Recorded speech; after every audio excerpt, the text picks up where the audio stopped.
दक्ष लक्षण पर्व का आज चौथा धर्म है सोच धर्म।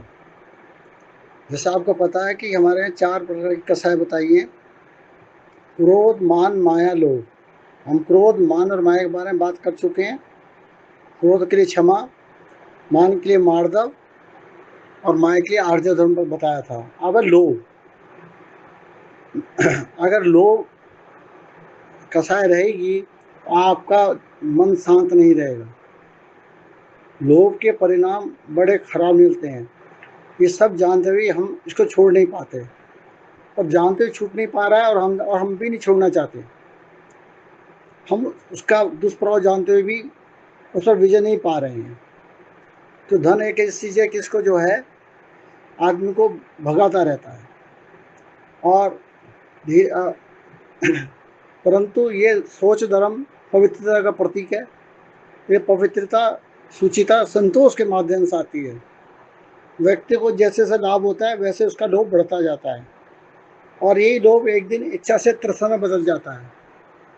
वो और उसकी ये इच्छा तमन्ना कभी पूरी नहीं होती। वे आकांक्षा से भरकर, तमन्ना से भरकर अनेक मकान, दुकान, जमीन, जायदाद, हीरे जवाहरात, फैक्ट्री, एजेंसियों को भी लेकर तृप्त नहीं होती, और आदमी को निरंतर दौड़ाती रहती है। आज का आदमी इसलिए दुखी नहीं है कि उस पर क्या कम है, इसलिए दुखी है कि दूसरे के पास उससे ज़्यादा है, और दूसरे के सुख से दुखी ज़्यादा है। मेरे से ज़्यादा बिल्डिंग उसकी है, मेरे से ज़्यादा प्रॉपर्टी उसकी है, उससे ज़्यादा पैसा है, उससे दुखी है। भगवान हर एक की नीड्स पूरी करता है, पर डिजायर्स, ये जो तृष्णाएं, इच्छाएं, ये पूरी नहीं होती। हर एक के पास उसके आवश्यकता के लिए बहुत पैसा है, परंतु उसकी तृष्णा के लिए, इच्छाओं के लिए तो कोई लिमिट है ही नहीं। वो तो कभी पूरी हो ही नहीं सकती। इसलिए वो तृष्णा ऐसा गड्ढा है जो कितना भी भरा जाए पर कभी भरता ही नहीं है। पहले भी कहा जाता था, तृष्णा की खाई खूब भरी पर रिक्त रही, वह रिक्त रही। ये खाई जब भी भर सकती है जब हमारा संतोष होगा। संतोष की निधि जीवन की सबसे बड़ी उपलब्धि है, जो बड़ी दुर्बलता से प्राप्त होती है। लोभ तो सबको वश में कर लेता। आपने क्रोध, मान और माया को वश में कर लिया, जब भी आप लोभ को नहीं वश कर पाएंगे। इसे लोभ को पाप की नहीं, पापों का बाप माना गया है।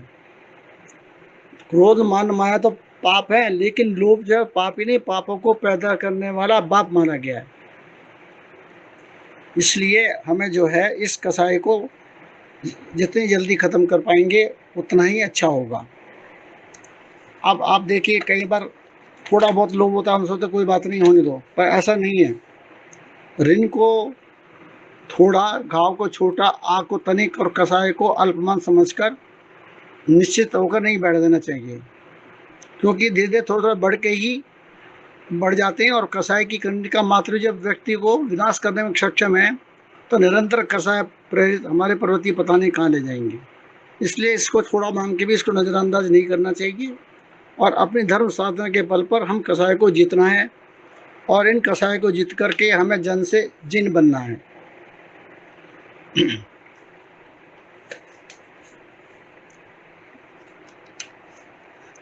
एक मजदूर का एक किस्सा सुनाता हूँ। एक मजदूर था, वो बहुत संतोष में रहता था, खाली 4 पैसे कमाता था। सबसे पूछता, भाई संतोष कैसे, तुम अपना निर्वाह कैसे करते हो? उन्हें 1 पैसे से अपना कर्ज चुकाता हूँ, 1 पैसे का कर्ज देता हूँ, तीसरे पैसे से मैं और पत्नी का गुजर बसर होता है, और चौथा पैसा मैं भविष्य के लिए जमा कर देता हूँ। मतलब 1 पैसे में कर्ज चुकाता हूँ, 1 पैसा अपने माँ बाप की सेवा में लगाता हूँ, 1 पैसे कर्ज देता हूँ, 1 पैसा अपने बच्चों के लिए लगाता हूँ, 1 पैसे से मैं और अपनी पत्नी गुजर बसर करते हैं, और चौथा पैसे मैं दान देता हूँ, जिससे कि जो है भविष्य मेरा सुधरे। तो जो इतना अनपढ़ मजदूर होकर भी इतना संतोष रख सकता है, तो हम क्यों नहीं रख सकते? इसलिए हमें जो है इस पर मंथन करना चाहिए कि पुरानी कहावत, सुख पाए संतोषी प्राणी। आपने देखिए, जो समुद्र है उसका कोई पेट ही नहीं भरता, इतनी नदियों का जल उसमें गिरता है फिर उसका पेट नहीं भरता। ऐसे ही जो है बादल हैं, खूब काले बादल होते हैं, खूब होती है, परंतु जब वो बादल फट जाते हैं, पानी निकल जाता है, तो स्वच्छ हो जाता है। मतलब उस जब पानी का दान कर दिया गया, तो वो उसका वो स्वस्थ हो गया, उसका जो स्वच्छ हो गया है। तो हमें जो है सबसे पहले ये सोचना चाहिए कि हमें अपना पैसा दान में लगाना चाहिए। और दूसरी बात है, जो लोभ है ना, ये भी 4 प्रकार का होता है।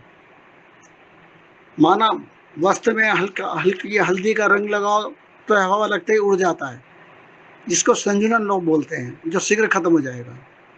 एक होता प्रत्याख्यान लोभ, शरीर में लगे हुए मेल के समान है, जिसे हटाने के लिए थोड़ा वॉशिंग पाउडर इस्तेमाल करना पड़ता है। तीसरा अप्रत्याख्यान लोभ है, जैसे कपड़े में च्युइंगम चिपक जाती है, उसे बड़ी कठिनाई से निकाल पाते हैं। कठिनाई तो होती है पर निकाला जा सकता है।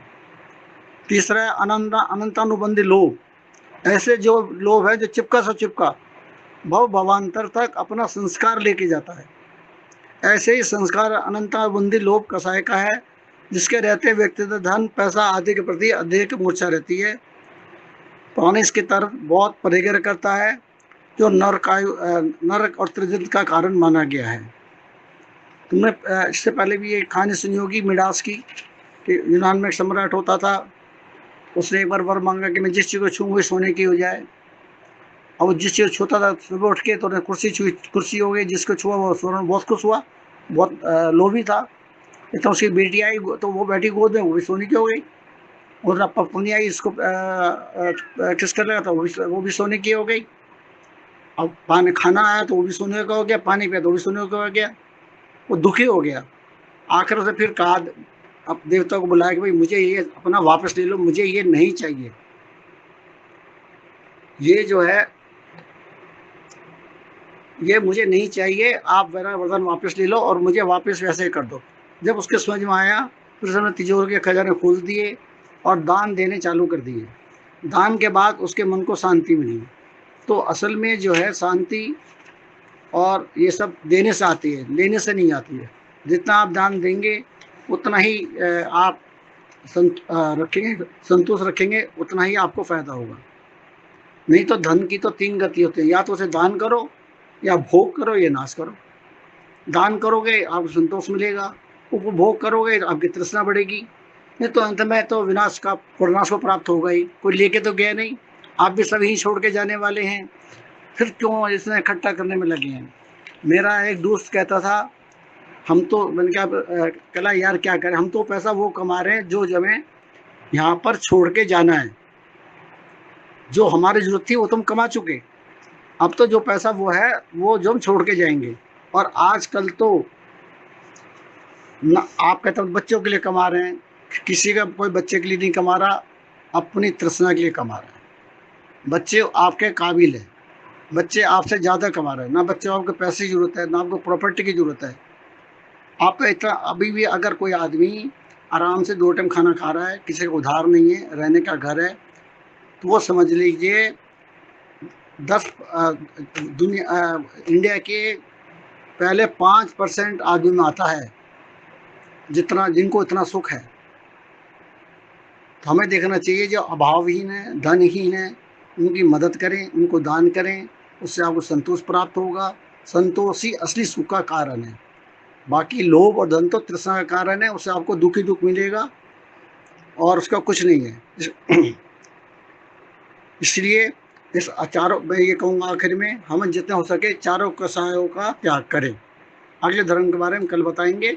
इसके बारे में जो भी मुझे सुझाव देना चाहते हैं प्लीज़ दीजिए और करेक्ट कीजिए।